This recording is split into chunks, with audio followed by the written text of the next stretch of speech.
우리나라에서 많이 하는 간헐외서시 수술의 경우에는 실제로 재발률이 조금 높은 수술에 해당하긴 해요. 보통 10명 수술을 하면 한두 명 정도는 사시가 재발할 수 있다라고 설명을 드리고, 수술을 했다고 끝이 아니고 커가는 모습을 꾸준히 좀 경과 관찰해주는 게 중요하다고 볼 수 있어요.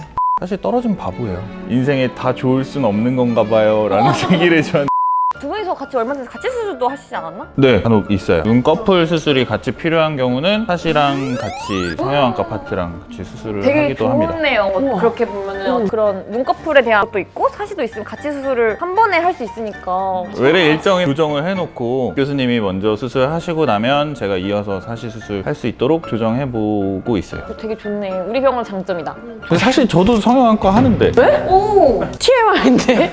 만약에 사시랑 한꺼번에 해결을 하고 싶으시다 하면 제가 사시랑 성형외과를 같이 전공을 하긴 했어요. 그래서 만약에 사시랑 한꺼번에 해결을 하고 싶으시다 하면 제가 얼마든지 보호자분에 따라서 또 이렇게 대가분들을 원하시거나 하면 또 연결해드리기도 하고요. 근데 수술을 혼자 하시는 게 편하세요? 아니면 같이 하시는 게 좀 편하세요?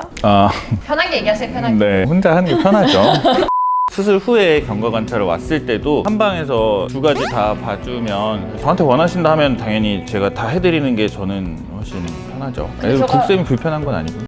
나무위키에 보면은 안문의 합격률이 가장 낮다고. 안과 합격률이 제일 낮다는 거는 조금 잘못 전달된 것 같긴 해요. 사실 매년 거의 95% 이상 합격률이 나올 텐데 70% 합격률이 나온 적이 한 번 있어요. 그것 때문에 아마 좀 낮게 측정이 되는 거일 것 같고, 사실 떨어진 바보예요. 안 떨어져요. 떨어질 수도 있는데 잘 안 떨어져요. 잘 안 떨어지고, 우리나라에서 많이 하는 간헐외서시 수술의 경우에는 실제로 재발률이 조금 높은 수술에 해당하긴 해요. 보통 10명 수술을 하면 한두 명 정도는 사시가 재발할 수 있다라고 설명을 드리고, 수술을 했다고 끝이 아니고 커가는 모습을 꾸준히 좀 경과 관찰해주는 게 중요하다고 볼 수 있어요. 원장님이 수술한다면 원장님은 몇 프로의 재발률이 가지고 있을까요? 자신감 있게 고객님 최대한 재발을 안 하게끔, 수술을 한 번에 끝낼 수 있게끔 수술 전에 필요한 준비들을 이제 차곡차곡 해나가는 걸 굉장히 중요하다고 생각하는 편이고요. 시력에 차이가 있거나 이런 친구들은 수술 전에 가림 치료를 열심히 해주기도 하고, 시력이 완전히 1.0까지 발달되는 거를 조금이라도 좀 확인한 이후에 수술을 하는 거를 고려하는 편입니다. 네, 자신 있어요. 있습니다!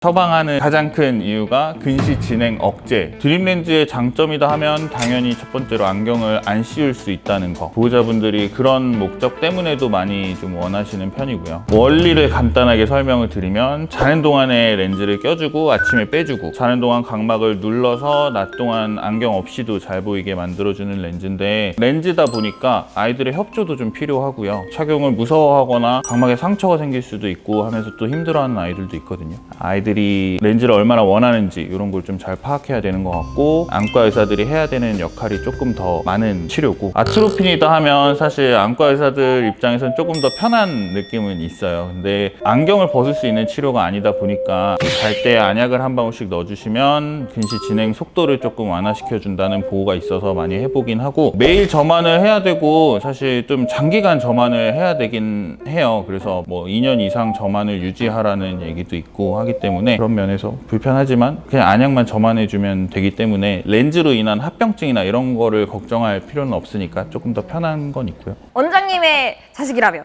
둘 중에 어떤 걸 선택하시겠어요? 제 아기가 만약에 근시가 있다면 저는 드림렌즈 먼저 시도해 볼 것 같긴 해요. 아이가 무서워하지 않고 잘 해줄 수 있다 하면 드림렌즈를 먼저 시도를 해볼 것 같고, 렌즈를 무서워하거나 한다 하면 안경을 씌우면서 아트로핀 치료를 고려를 해야겠죠. 혹시 드림렌즈와 아트로핀 같이 병행해도 되나요? 네, 병행하는 친구들도 실제로 있어요. 그리고 병행하면 근시 진행 억제 효과가 조금 더 강해진다는 보고가 많아서 같이 해보기도 하고요. 혹시 진짜 기억에 남는 환자가 있다면? 눈의안과에 오기 전에 아주대학교 병원에서 진료를 받았었는데, 대수술을 받고 경과가 너무 좋아서 사실 올 때마다 되게 기분이 좋았었어요. 마지막 진료를 볼 때 다른 병원으로 가게 됐다, 눈의안과라고 서울로 가게 될 거고, 아이는 그 병원에서 이제 다른 선생님께 다음번에는 진료를 볼 수밖에 없을 것 같다라고 얘기를 했더니 아이가 엄청 슬퍼하면서 선생님이 너무 치료 잘해줘서 좋았는데 인생에 다 좋을 순 없는 건가 봐요 라는 얘기를 저한테 하더라고요. 그래서 다 컸네. 많은 걸 배웠던 친구가 있었어요. 그래서 그 친구가 너무 기억에 남고 아직도 보고 싶긴 해요.